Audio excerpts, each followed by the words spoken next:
What's up guys, this is Faris and welcome back to my Geek vlog.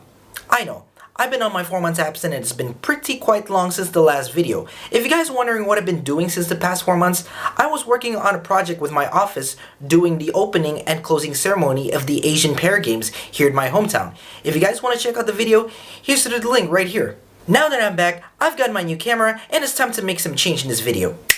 So, let's get to the second video of Hulk topic where we're gonna take a look back at Hulk's big screen debut in 2003 directed by Ang Lee, which is Hulk.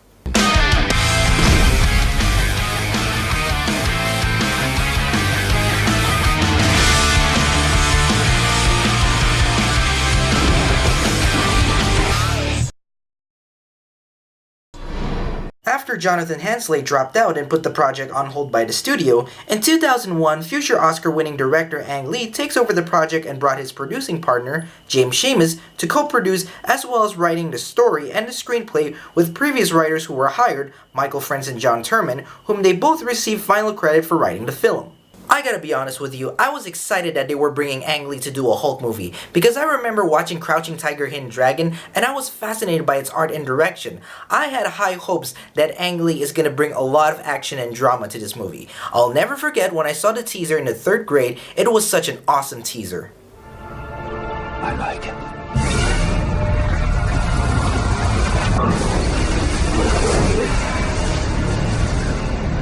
So when the movie came out, I watched it and later buy the DVD, taking a look back again and again and thinking to myself, how could a great director could not make this movie and its character fun and interesting?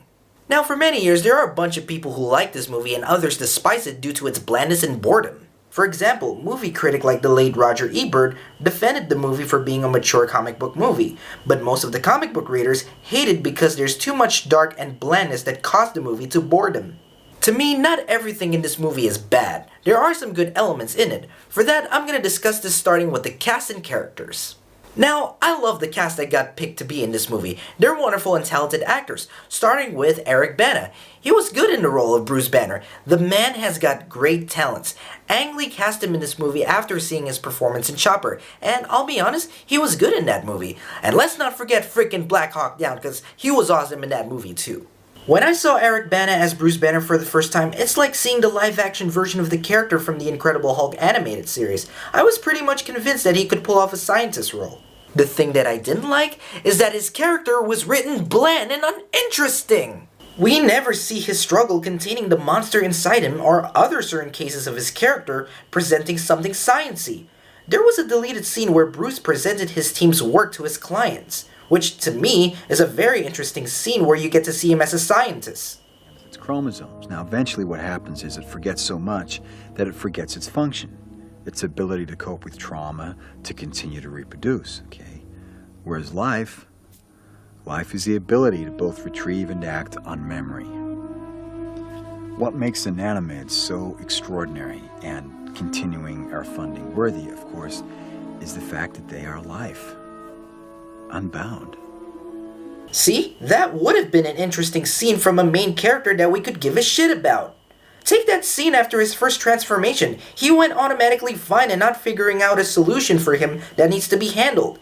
He gets house arrested and captured by the military twice, and yet he's still fine. So I guess he's okay to get himself lose control with the monster inside of him. And I totally lose control. I like it. Jennifer Connelly was perfectly casted as Betty Ross. Before she was the AI like her husband Paul Bettany, she was known for playing the love interest in this movie. And what's a monster movie having the beast without having the beauty to calm the beast down? Like Eric Bana, she was pretty decent in the role, and have some good scenes with her father General Ross, and that one good scene where she gives Hulk a look in the eye and reverts back to Bruce. The problem with her character is that she was also written bland and uninteresting. She never showed how much she cares about Bruce and wants to help him. She discovers Bruce is the Hulk and got scared after the battle with the Hulk dogs. Instead of finding a way to get rid of Bruce's problems, what does she do? She freaking calls her father for help. Dad, I'm scared. I need your help. I'm sorry, why do you need his help to help you help Bruce? That's not helping. You're making it worse because your father and the military are keeping him sealed in an underground military facility in the middle of an abandoned ice cream shop. I want you to help him! Bitch, you should know better than that. Militaries aren't gonna help people like Banner. They defend the world and keep protection, you stupid. Hey, if you want to get real help, here's what you need to do. Just freaking help him already! You invent that gamma ray with him and Harper. You talked about it after the other guy battled the mutated dogs. Why don't you just head back to the lab and reverse those gamma rays and make him fine already? I'm pretty sure as a scientist you are far from incapable of accessing the lab. Instead of finding a way to, oh, I don't know, sneak the man out of the freaking city. Jeez, why is the love interest in the early 2000s are written to be Denzels and dumbasses? Moving on. Sam Elliott as General Ross is a great pick for the role. You gotta give a military general and his army a role in a monster movie to solve collateral damage. This is a talented actor that I like in this movie. Let's face it, he's the only thing that I did enjoy in this movie. That scene with Bruce in the house was a great scene, and especially when Ross and his military battling the Hulk outside the military base. The character started out working with Banner's dad, David Banner, where he was consulted about experimenting soldiers for a super immune system, but Ross himself denies to use human subjects. Later on, he shuts down the project and arrests David for murdering his wife. Many years later, he visits adult Bruce talking about the damage in his lab, but beside that, he expects him to remember that he is the guy who puts his dad in prison. Let's cut the crap. I'm the guy who had your father tossed away, and a lot more like him, and I'll do the same with you if I feel so disposed. You understand? I don't remember. I was always told my father was dead. Don't play with me! You were 4 years old when you saw it. When I saw what? You were right there. How could anyone forget a thing like that? Oh sure, cause you know, 4-year-olds do like to relive their traumatic past, do they? Hell no! Anyone who has a traumatic past has to find something to save their life. What the hell do you expect him to remember? So after Ross visits Bruce, he tells him that his lab is under military secrets, and he placed him under house arrest. He didn't even do anything wrong. Why would you keep him under house arrest? Did you have any evidence if he damaged the lab or something? No? Okay, let's just move on. He captures Bruce the next morning and puts him in an underground military facility. So, how long are you gonna keep him in there? For the rest of his natural life. Right, the rest of his natural life. Glad I could get a clear answer on that, General. He puts Bruce away just like his dad. Why? Because I know what he comes from. He is his father's son. Every last molecule of him. He says he doesn't know his father, but he's working in the same exact goddamn field his father did. So either he's lying, or it's something worse. Okay, let's cut the crap out of that, General. There's something missing I've been wanting to ask. Why don't you just adopt him and watch him over after putting his dad in prison? I mean, dude, he's an only child and you let other family adopt him and wait until the day he becomes a scientist like his dad so you could do the same shit all over again. So yeah, the movie needs Ross to be a tool for the Banner some reason. But wait, it gets better. After battling the Hulk and captures Bruce again, he doesn't help Betty find him a cure or something. Instead, he brings his father for a soap opera stage play?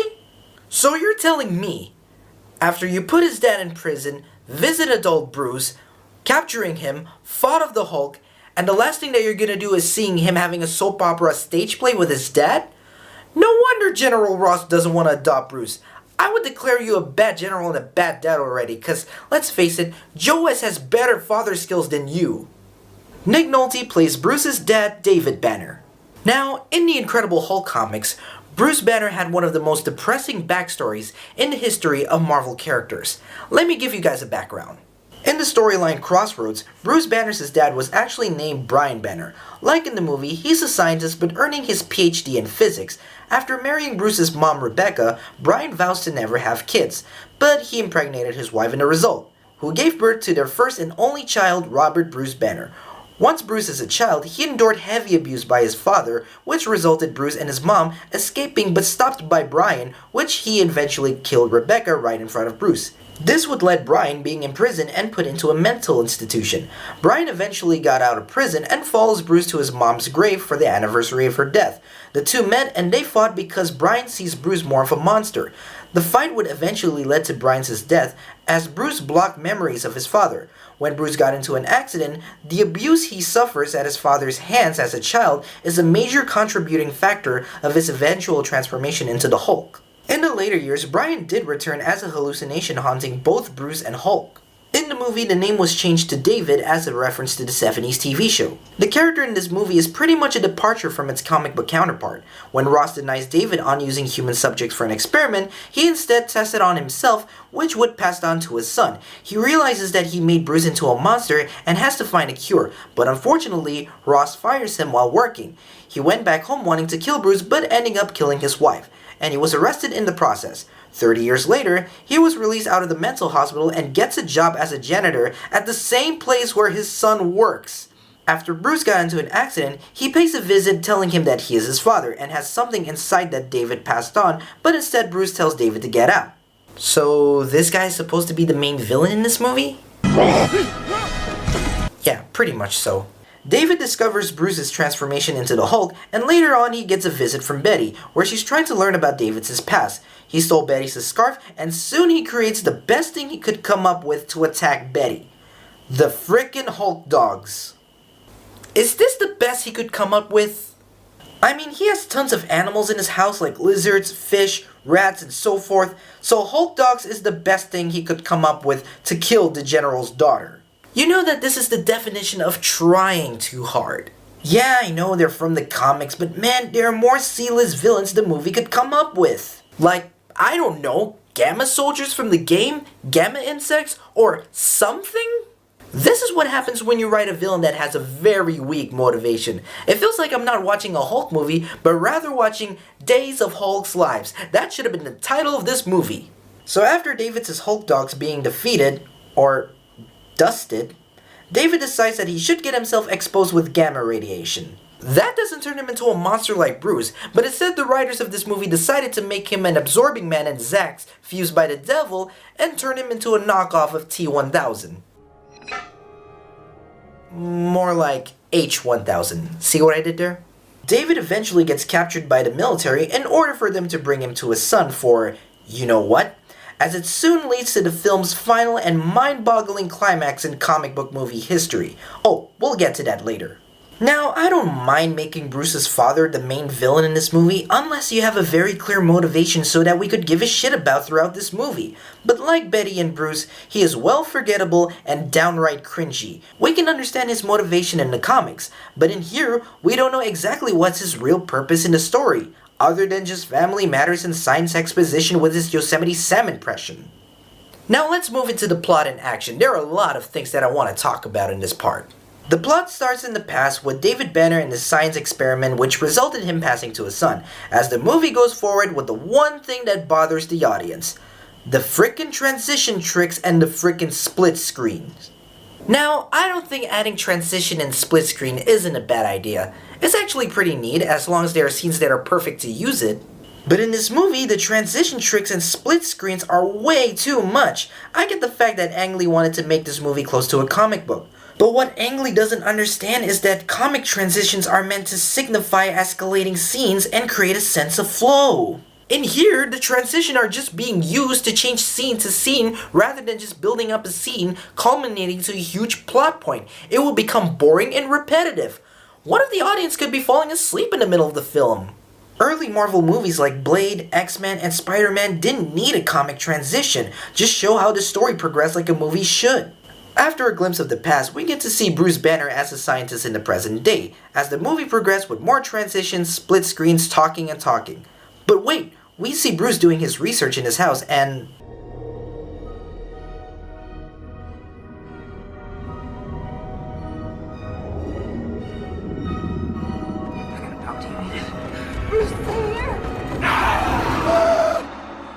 He dreams about plants, natures, and creatures. What was the point of that dream sequence? Was it a tease that meant for him to set up being the Hulk? So for almost 30 minutes of something, we move on to the scene where Bruce, Betty, and Harper fixing the gamma ray that is going to explode. We're ready to see Bruce's ultimate sacrifice for his first transformation into the incredible hospital patient? You're telling me that after we see this awesome teaser, this is how we get for our main character after his gamma exposure? Shouldn't that trigger his transformation? No! When we do get to see his first transformation, we have to wait like 45 minutes and it came out of nowhere. It's either Bruce having a stress relief or a daddy issue to trigger the transformation. What?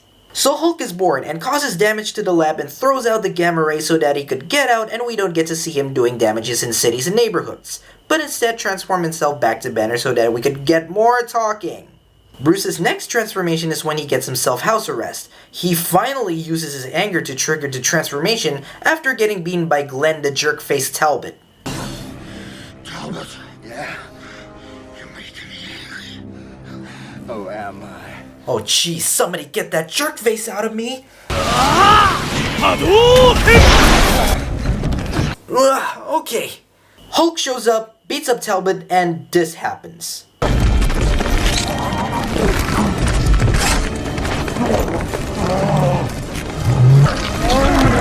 So the angrier he gets, the bigger he becomes? Shouldn't that rip his pants? Okay, let's say he's fighting a 260-foot robot. Is he gonna grow into that size too?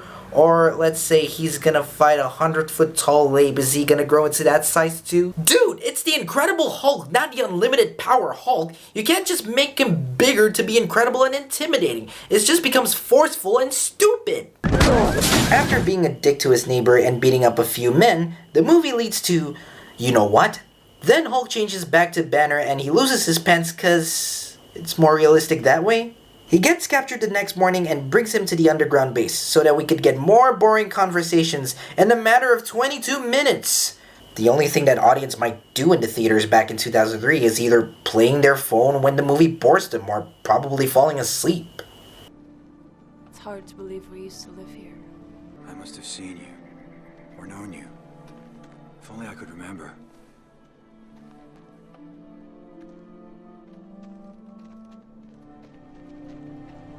NSA has decided to turn over study of the threat to Atheon.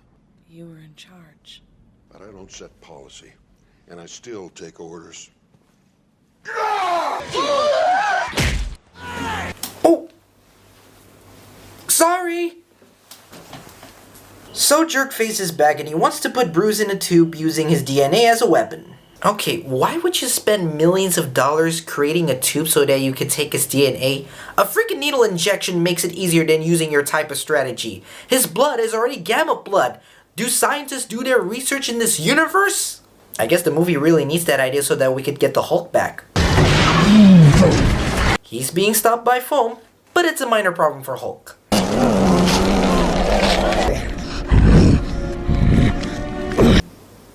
Did the animators at ILM forget to edit this, or is it just an improv?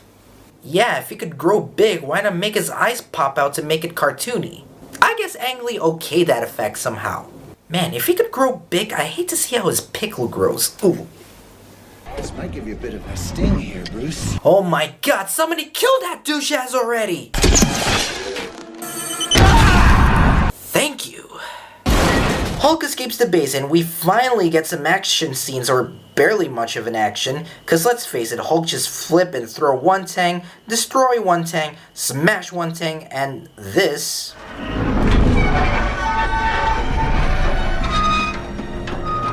Then somehow the movie needs a moment where we could see a sad Hulk stares at a freaking bush. Ah jeez, can we get back to the action already? So Hulk continues to take down one helicopter, picks up a missile, and spit it out till it explodes. As he makes his way to San Francisco, taking down one fighter jet, heading to the atmosphere, and we get this.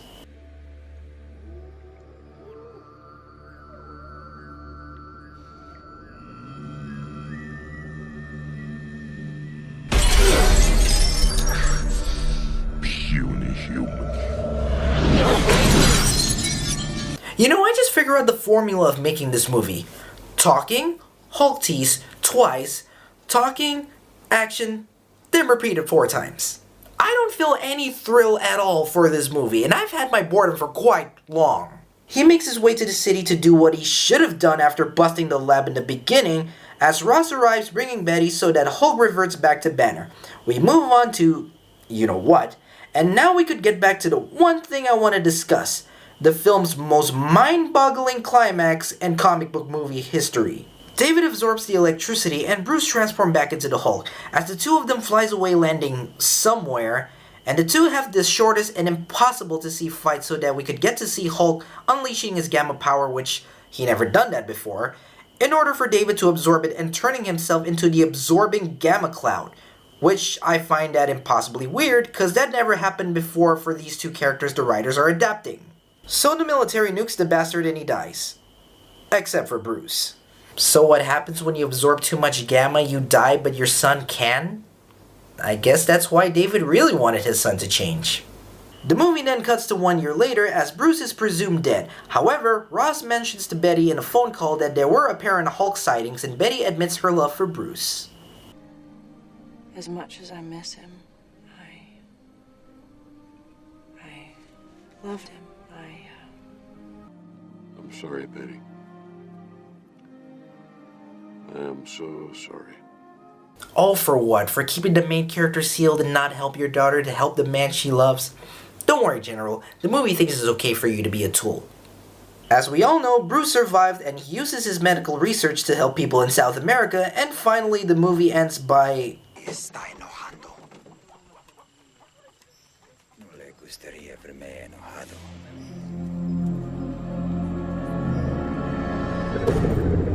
Really? You just overcome your anger when beating up your dad, and now you're back at it again without having controlled the monster inside of you? I don't think you have done anything heroic throughout this whole goddamn movie, Bruce, except stopping 3 gamma poodles. So that was Ang Lee's Hulk, as I like to call it a misguided disappointment. Now, like I said before, I like the actors who got picked to play their respective roles. Some ideas are good, the effects are just okay, the Hulk design was far from perfect than the one in the comics, and I wish there was more smashing scenes with much thrill as well as a villain with greater understanding in the story. I would say there are 2 other good things that I like in this movie.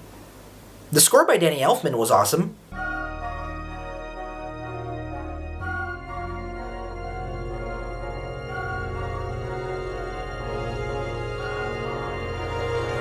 Then there's the rocking soundtrack by Velvet Revolver, which sounds really rocking than the movie itself.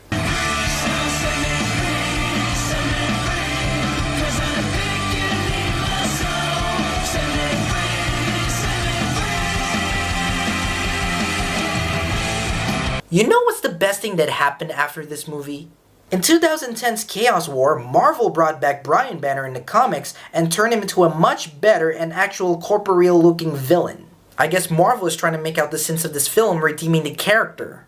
In the end, half a portion of this movie turns out to be a waste of opportunity to bring such great characters and great story. So what do you guys think looking back at Ang Lee's Hulk? Do you think it's good to you or do you think it's bad? Be sure to share your thoughts in comments below. So guys, thank you for watching. Be sure to subscribe to check out more videos like this and others. Also, don't forget to follow me on social media for more updates. And join me next time as I talk about the reboot that sets in the MCU, which is The Incredible Hulk.